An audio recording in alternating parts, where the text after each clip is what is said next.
Well, the first tennis Grand Slam of the year starts tomorrow. The Australian Open are kicking off in Melbourne. And former men's world number one, Novak Djokovic, continues his quest for a 25th Grand Slam title, while Aryna Sabalenka will be looking to make it 3 in a row in the women's singles. And we are now joined by tennis analyst Bruce Davidson to help us look ahead to what we can expect over the next 2 weeks. Good evening from us on Sports Live. Bruce, always a pleasure talking to you. Thanks so much for having me, to be so good to be on the show, and hello to everybody out there. Bruce, there doesn't seem to have been much of an off-season. How do you see it, and how do players feel about the schedule? Or is it just up to them individually to manage their workload? Because you had that United Cup, you had the next-gen finals also. Yeah, it's a very difficult schedule. You know, there's a very short off-season. It used to be much longer.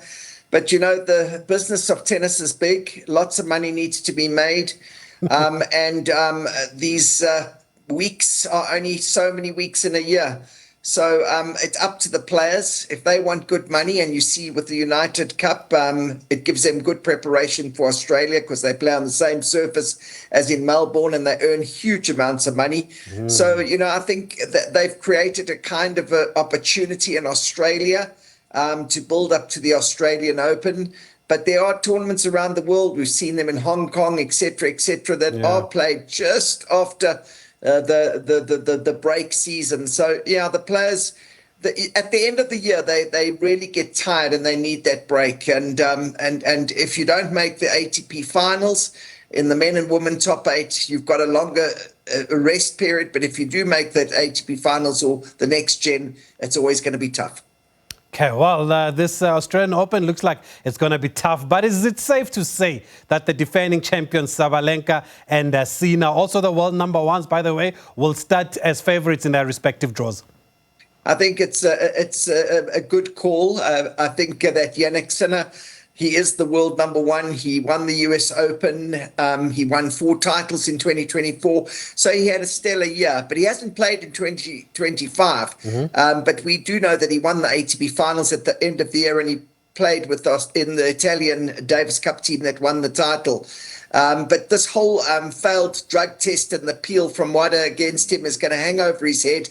We did have the same situation in New York, but he did win the title. So I don't think that's going to disturb him. I'm going to be interested to see how he comes onto court after not playing anything leading up into Melbourne. Sabalenka, on the other hand, is really looking good. She's just won in Brisbane. She also won 4 titles last year, US Open as well. She's really going for 3 titles. She's very motivated to go for 3 back-to-back Australian Opens. The last person that did that was Martina Hingis in 97, 98 and 99. So I think you're right. Those are the favourites. Do you expect the Australian fans to remind Jannik Sinner of this dark cloud that's hanging over him? I'm not worried about the Australian fans. I just believe from my insiders that the players themselves are not happy with Jannik Sinner. And it's not easy for a player like Jannik Sinner to go into a tournament where he's favourite and to walk into a locker room when most of the players haven't got his back. So there's a lot going to come out of it. It's led by Djokovic. He's not happy at all. I've been told by some reliable sources that the appeal is not going to go Sinner's way. So he's going to have to make the most of it while he can, because we could be in for a big surprise come after the Australian Open. Jeez, and what are Djokovic's chances then? I heard one of his interviews. He says he still has trauma when he has to go back to Australia following after that deportation back in 2021. And we saw he didn't win a Grand Slam last year, did win Olympic gold, though. Where is he right now? Well, I think, you know, we must remember that Djokovic has won 10 Australian Open titles. He's the 7th seed, but he had a strange season last year. He only won 1 tournament, and that was the Olympic gold. He didn't win any ATP tournaments. He's had to really pull all the stops out and get Andy Murray into his camp, someone that knows his biggest rivals, Sinner and Alcaraz and possibly Zverev.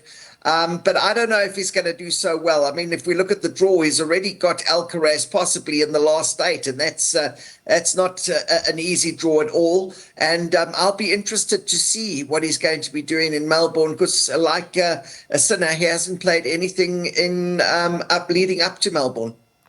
And what are you expecting from this partnership with Andy Murray? Have they always been good friends? Also, Bruce, you would know these things. Yeah, they have been good friends, and they've respected each other as good rivals. Remember, Andy Murray comes with a lot of experience. He's one of the fresh players that have just retired. He's won 3 Grand Slams in his life before, and he's played against Alcaraz. He's played against Sinner, so he knows what it takes to beat these guys. He knows what it takes to compete against them. So I think it's a good call that he's brought him into the mix, and he's looking at any possibility of getting that 25th Grand Slam and breaking all records. But it's going to be really tough the way these young guys are playing. Including Carlos Alcaraz, won 2 Grand Slams, the French Open and the Wimbledon last year. Didn't have a strong finish to 2024, but surely he will also be up there and about. Yeah, no, 21 years old. He's explosive. Everybody's talking about him. He's well rested. He hasn't played, but he's well rested. And he's going to be going out hard for this Australian Open title, because if he does win it, he completes a career Grand Slam. He's won Roland Garros, he's won Wimbledon, he's won the US Open. And that's a feat that not many players can do. So he's got a really good chance. But once again, looking at that quarterfinals, it's not easy to play a person like Djokovic, who's won 10 Australian Opens in the quarterfinals. That's where the real test is going to come. Do you have a dark horse in this men's singles, Bruce? Daniel Medvedev, definitely. Daniel Medvedev, he hasn't played this year because of the birth of his second child, but he's a 3-time finalist. He's a very good hardcourt player, probably the best hardcourt player in the world in the men's game. And, I think that he could be someone that could be a dark horse. And the other one that I'm quite wary about is Taylor Fritz. Did very well at the United Cup for the USA. He's seeded for US Open final of the ATP Tour Masters. And as I said, United Cup win. He's also could be a dangerous lurk in the men's singles. Okay, and in the women's singles, I think you are clear that Sabalenka will be the player to beat. What about Iga Swiatek, though? Why does she not seem to perform well in Australia? Does that surprise you? It's so unusual that she doesn't perform well in Australia, because it's a hard court and she's done so well at the US Open. But, she's got 5 majors. She's still world number 2. She's also just come out of this cloud of this druggy cloud that still hangs over her head. It's not easy to go into any tournament with that over your head. A lot of people see you in a different light. But she has struggled in Melbourne. She got to the 2022 semi-finals, I think. But she's a huge threat on hard court. Don't write her off. She's not going to win herself any favors with some of the comments, Bruce, especially with this doping scandal now, basically insinuating that she can throw money at the problem. What did you make of that? That was a bad move. Whoever does her media and PR, who does her scripting, certainly got it wrong.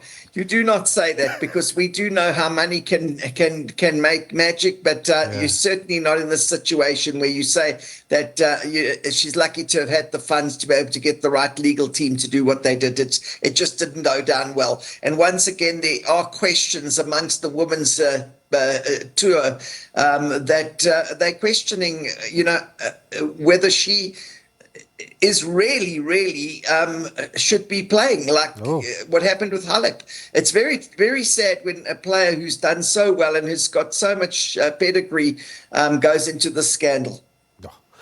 I know you always fancy Coco Gauff's chances when it comes to Grand Slams, and she's changed coaches recently. What have you seen since that change, and what are you expecting now in Melbourne? Well, she's seeded 3. She moves very fast. She's probably the best move on the game. Her game definitely has improved. It's getting more complete. She's maturing a lot. She lost in the 4th round of the US Open. It was a big disappointment for everybody, but she came back strong at the end of the year, which lends well for Melbourne. She won that big tournament in China. She won the WTA final, which is a big one.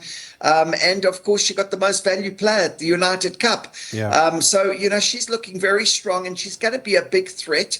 As I said, she moves very well. Her fitness levels must be up there, and that's also important for the heat down in Melbourne, because they're expecting it to be as hot as it's been in South Africa. You've tipped Medvedev and Fritz as the dark horses in the men's singles. Who are your dark horses in the women's singles? I must, it's a difficult one. You know, the women's singles is a little bit more wide open, but let's give Zheng Huanen, who got to the finals last year and got the gold medal in Paris, a chance. She's got a very big game. It's very, very explosive, and I think she can do damage. And then I like the fitness and the speed of Jasmine Paulin, the number 4 seed. She's got to the finals, as we know, in France and in London at Wimbledon. She's good. The other one I did like, but I'm very concerned about reports coming through, was Elena Rybakina. She's got a big coaching saga going on. She had Stefana Volkov with her. She split with him in the US Open. She took on Goran Ivanisevic. And then all of a sudden, I heard that Stefana Volkov has arrived in Melbourne. Goran's there already. So who's going to coach? I don't know. But with that drama, I don't know if she's going to be one of my dark horses anymore. Jeez. Is there any South African interest we can look forward to? Nothing, unfortunately, in the main draws. Just 11 South Africans are coaching 11 foreign players. That's quite amazing. At the Australian Open, Jeff could see a Ravenclaw. They're all down there coaching different players, which is quite an amazing thing. But of course, we'll always have Donald KG in the wheelchair and event, the quad in the wheelchair, which starts a little later. They're already playing in Australia, and let's hope they can fly the South African flag high. And your good old friend Craig Tiley. They're doing such a good job. I mean, you can't believe how many changes he's made this year. We were just chatting the other day, and he was telling me about the changes, and I just said to him, I don't know how many tricks you can pull out of a box, because every single year this Grand Slam's getting better. And for those out there that are watching this Sports Live broadcast, if you haven't been to a Grand Slam and you're thinking of going to one, you must go to the Australian Open. I know that Wimbledon's got its unbelievable history, and the US Open's in New York, and Paris has got its flair, but the party is in Melbourne. That Australian Open is a crackerjacker event for any sport and tennis enthusiast, and he's really pulled it out. There's going to be an incredible 2 weeks of tennis, and the players absolutely love the Australian Open. If you see all the surveys, it comes out tops. I think 88% of men and women players in the top 150 give the Australian Open the best Grand Slam of the year. Wonderful. Hopefully we'll be chatting to you again over the next 2 weeks, Bruce Davidson. Always a pleasure talking to you. Thanks for joining us on Sports Live. Thanks so much, SABC. Keep your eye on the ball. You too. Craig Tiley, CEO of Tennis South Africa, a South African born, of course, one of our own. Then we wish them all the best for the first Grand Slam of the year.